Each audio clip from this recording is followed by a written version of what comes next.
Nessa nossa terceira aula, nós entramos em geometria do casco. Começamos com várias definições de termos e grandezas que usamos no projeto. Essas grandezas aqui eu coloquei a própria página do livro, porque nós temos dificuldade em obter dados assim, livros, publicações em português. E, obviamente, a gente acaba caindo sempre em publicações estrangeiras. Então, isso aqui serve para nos familiarizarmos com os termos que eles usam. Inclusive, são termos aceitos pelo mundo inteiro. Ele diz aqui que essa International Town and Tank Conference, ITTC, ela aceitou que esses termos são termos que deve ser usado em todos os países que tem tanque de prova. O tanque de prova é um tanque em que você faz um modelo de um barco, é grande, é comprido, faz um modelo do barco e reboca ele cheio de sensores que dão velocidade, forças, etc. Num modelo bem menor do que o barco, 1 metro, 1 metro e pouco, 2 metros às vezes, dependendo da importância do barco, para obterem valores a serem estudados ou modificados ou aprovados antes da construção do barco. É o que a gente chama em português tanque de prova. Então, a primeira definição é o length overall. É o comprimento total. Length overall é comprimento total. Nós sempre falamos em termos de casco, nós pensamos sempre em termos de casco, porque no casco que nós calculamos tudo. Os apêndices, guarda-mancebo, suporte de âncora, isso aí são apêndices. O casco, o length overall do casco, o comprimento total do casco vai desde da pontinha do casco na proa até a pontinha do casco na polpa.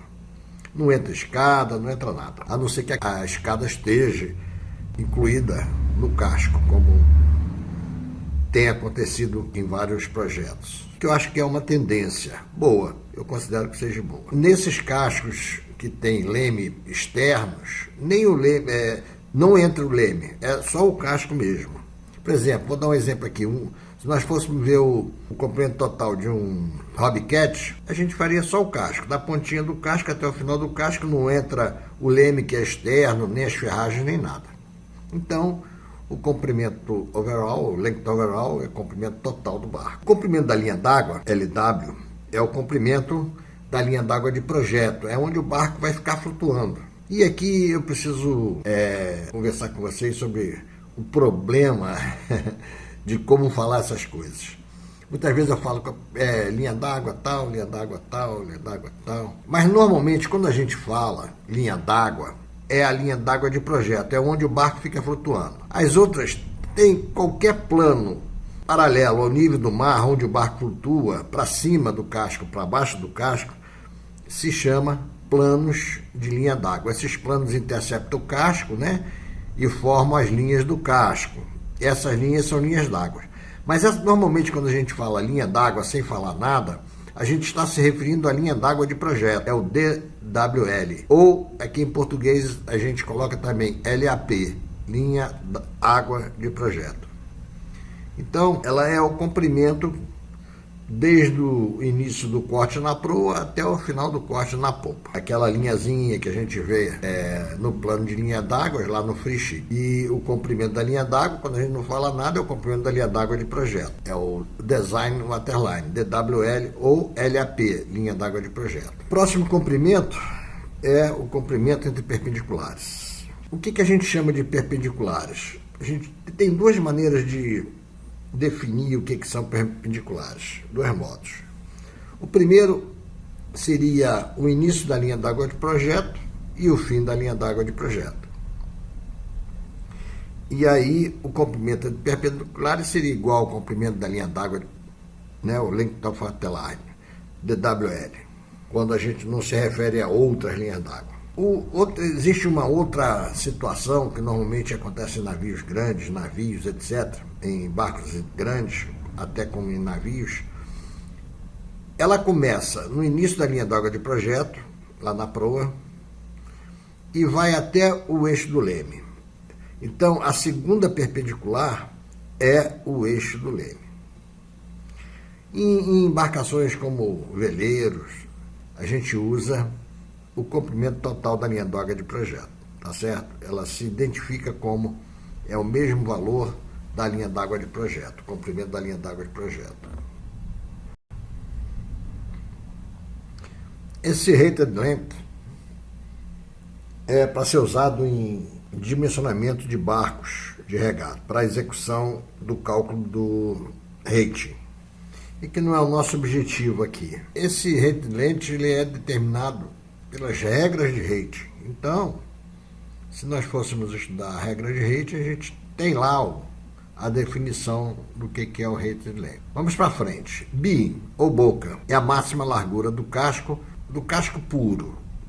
O borrachão, por exemplo, que fica adicionado no casco para proteger o casco de batida no cais ou outro barco, não entra, é casco puro.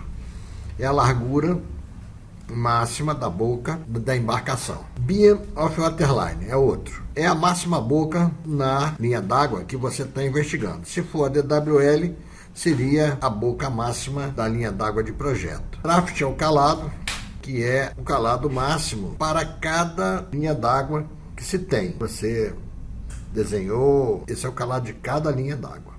O calado de projeto, ele seria o calado da linha d'água de projeto. E é o que a gente normalmente usa, calado de projeto, calado da linha de água de projeto. D é pontal, é a distância que vai do ponto mais baixo do casco até a linha de encontro do costado com o convés.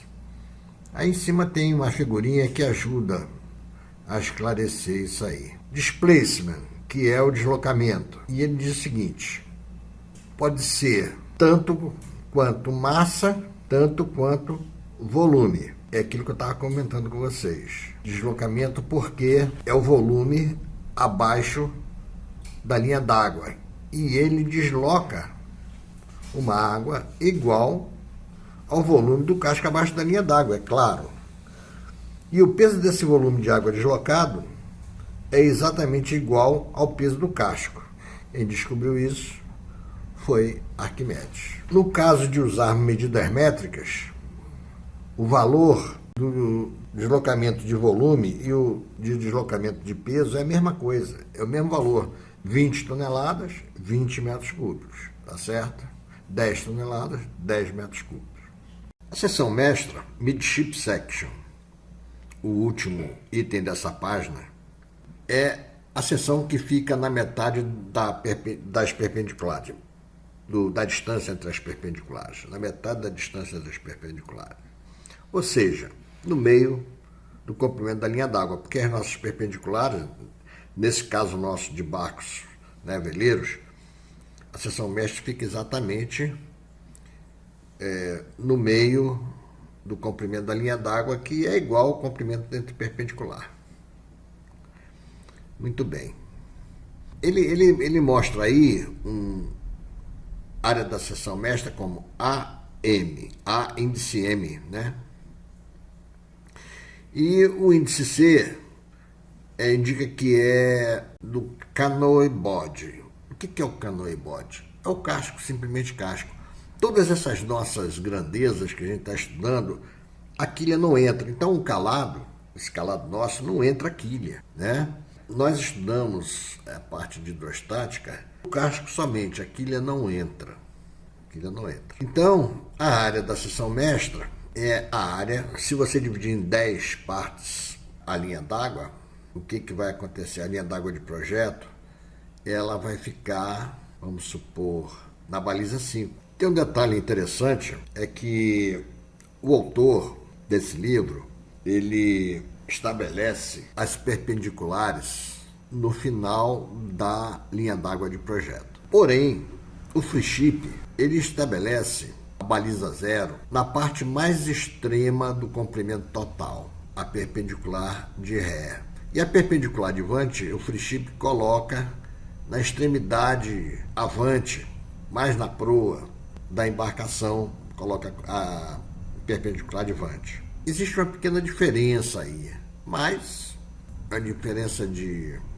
entendimento. Mas como na realidade as nossas embarcações ela tem o comprimento de linha d'água praticamente igual ao comprimento total, e isso é fundamental, porque quanto maior o comprimento da linha d'água, maior o potencial de velocidade, maior velocidade o barco pode atingir, tá certo? Então, a diferença de posição do free ship para uma embarcação feita com esse cuidado de se fazer a linha d'água de projeto o mais comprida possível, não traz grande diferença, tá certo? Um outro detalhe aí que ele fala aqui nesse item é o CM. CMC, que é o canoe, né? Que eu já vou tirar esse C, porque nós só falamos sobre o canoe, que é o casco. Nós só levamos em conta o casco. Não estamos levando aquilo em consideração aqui nesses cálculos aí. Então, ele chama de CM, coeficiente da seção mestra. Coeficiente, na realidade, é o coeficiente de área da seção mestra. É simplesmente a área da seção imersa do casco, na posição da seção mestra, que é a baliza 5, nesse caso aí, dividido pela boca vezes o calado. Esse aí, essa bolinha com 2 6, um para lá, um para cá, é o símbolo mais conhecido da arquitetura naval. É o símbolo da seção mestra. Que por acaso a Sociedade dos Arquitetos Navais e Engenheiros, né, navais dos Estados Unidos assumiu como símbolo. E aqui é preciso fazer um certo comentário sobre a divisão lá entre engenheiros e arquitetos. Na realidade, isso que nós fazemos, projetar a embarcação, lá é o arquiteto naval que faz. O marine engineer é mais para a parte de máquinas, né?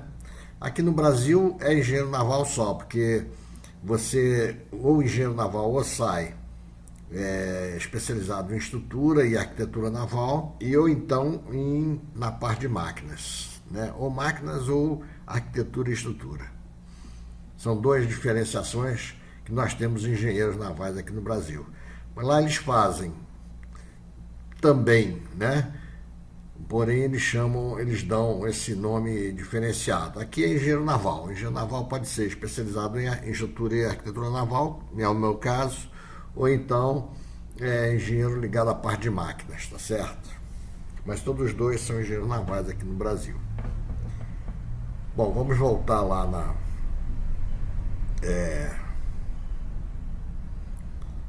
ao nosso coeficiente. Aí está o símbolozinho, a área da seção mestra, coeficiente da área da seção mestra, área da seção mestra, dividido essa área aqui, dividido por essa outra área toda aqui. Isso apenas diz que, essa divisão diz assim, por exemplo, se der um resultado de 0,60, significa que 0,6, né, é a mesma coisa que 60%. Então, a área, ela é 60% dessa área B vezes T aqui, dessa área toda.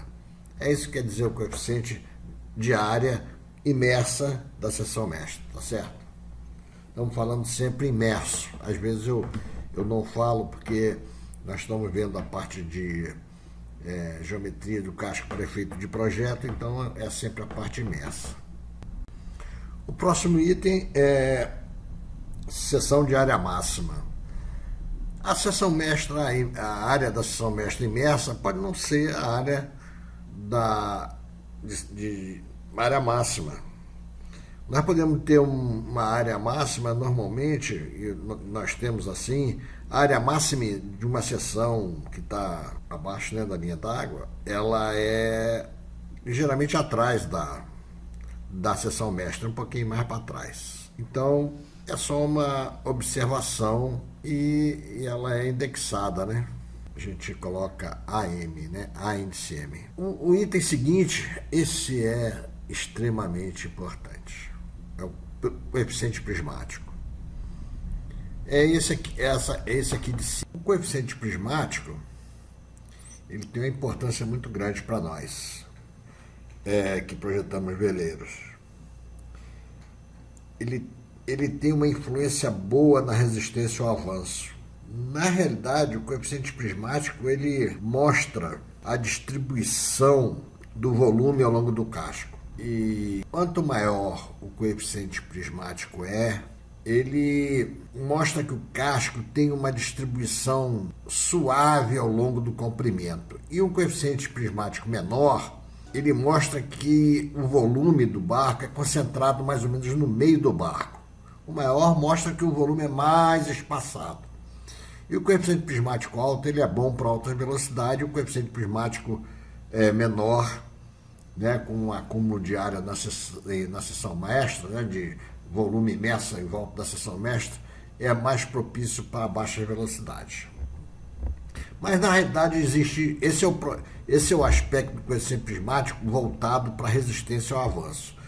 Aqui geometricamente, o coeficiente prismático nada mais é que o volume imerso do casco dividido por um prisma feito pelo arrastamento da área de seção máxima, não necessariamente a seção mestra, o deslocamento da área de seção máxima ao longo do comprimento do barco, para frente e para trás. Então, esse deslocamento da área máxima, ele forma um prisma, e o volume, evidentemente, o volume imerso está dentro desse prisma. Então, geometricamente é isso, é uma percentagem ocupada pelo volume do casco dentro de um prisma formado pelo deslocamento da área máxima para frente e para trás. Esse é o significado do coeficiente prismático, uma grandeza muito importante para nós. Coeficiente de bloco. O coeficiente de bloco ele não tem importância grande para nós. Em navios tem algumas grandezas que são bem referidas ao coeficiente de bloco. Mas aqui, para nós, não tem muito valor. O Freeship calcula isso tudo aí. Eu daqui a pouco vou mostrar para vocês aí o cálculo desse negócio todo do Freeship aí. Ele faz tudo aí para vocês. Mas o coeficiente de bloco é igualzinho ao coeficiente prismático com uma diferença, né? O prisma que envolve o volume imerso não é aquele feito pelo deslocamento da área da seção mestra, né? Ele é feito ele é apenas um prisma formado pelas dimensões imersas do barco, comprimento, boca e calado. Então é um prisma retangular, né? Feito por um retângulo, deslocado ao longo do comprimento da linha d'água. Não tem muito significado. Então, a fórmula é essa aí, o volume imerso dividido por L vezes B vezes T, tá certo? Muito bem. Centro de empuxo, Center of Buoyancy, B. Esse aí tem uma importância muito grande para nós, né? Isso aí define bem o problema de estabilidade, problema de trim, o centro de empuxo e o próximo centro de gravidade. Os dois andam juntos, eles são casados indissoluvelmente, não tem solução. Não há ninguém, eles não podem se divorciar, senão vai dar zebra no barco. Então, o centro de empuxo, o que é o centro de empuxo? É o centro de gravidade do volume imerso, né? Poxa, mas centro de gravidade, o que é centro de gravidade? A gente pode ter uma noção simples do centro de gravidade, né?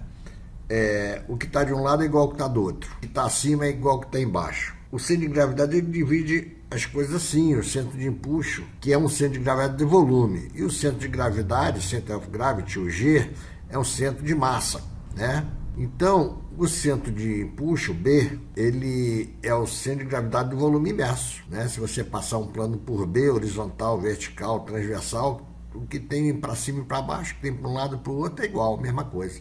É um ponto que divide as coisas igualmente para tudo que é lado, tá certo? Vamos pensar assim em relação ao centro de empuxo. O centro de gravidade é a mesma coisa, o de baixo. Center of Gravity é a mesma coisa. Uma gangorra, por exemplo, o apoio dela naquele cano, né? Ele tem que estar no centro de gravidade, né? Se você pegar a gangorra e botar ela na horizontal, ela deve ficar parada, porque o peso de um lado é igual ao peso do outro. Deveria ser, né? Mas é assim. Então, aquele cano que pega a gangorra, ele passa pelo centro de gravidade, né? Pela vertical do centro de gravidade, da tábua de cima, né? Onde é a gangorra. Então, isso é fácil de calcular. A gente tem uma tabelinha e no centro de gravidade do barco é fácil de calcular, tá certo? E o centro de empuxo é facílimo, porque a gente não precisa nem calcular, o FreeShip calcula pra gente, tá certo? Vamos pro próximo, shearline. O shearline, a gente chama esse navio de trincanis. A turma aqui, os pescadores chamam isso de outro nome, mas eu não lembro, não estou lembrado agora. É a interseção do costado, é aquela quinazinha do costado, interseção com convés, né? Aquilo ali é o shearline. Vamos para o próximo. Freeboard. Freeboard é a borda livre, ou seja, a distância que vai da linha d'água de projeto até a parte superior, aí, até a shearline, né? Até o final do costado, início aí, onde ele encontra com o convés. Essa é a borda livre. É o que fica para fora d'água. E normalmente a gente se refere a essa borda livre, que ela não é igual em toda a extensão do barco, na seção mestra, né? A borda livre é na seção mestra, é medida na seção mestra. A proa às vezes tem aquele levantadazinho da proa, a popa às vezes tem uma baixadazinha. Então, o que estabelece a borda livre no barco é a da seção mestra. Tumble home é essa entradinha do casco aí, essa voltinha. Vocês devem conhecer um barco famosíssimo que tem isso aí, um barco nacional, que é o Brasília 32. Brasília 32 tem um tumble home. E eu acho que, eu não sei se outro tem, eu não conheço. Mas o Brasília 32 tem um tumble home. Não é muito comum, mas o Brasília 32 é assim. Tá certo? O próximo passo é o flare. É o oposto ao tumble home que ele fala aqui, né? O flare é aquela abertura lá na proa, né? Lá na proa, o barco abre assim para cima, né? Ele não sobe assim, ele às vezes sobe reto, mas abrindo, né? E tem aquela curvatura e tal. Esse é o flare. O próximo item, o último, é o scale factor. Vamos dizer assim, é a escala com que você desenha o barco, né? Ou que você faz um modelo em escala menor, né? É a escala do modelo. O modelo é sempre menor, então é a relação entre os comprimentos, né? Se você tem uma escala 1:50 no seu desenho, significa que o comprimento do barco que você está desenhando é 50 vezes menor do que o comprimento do barco real.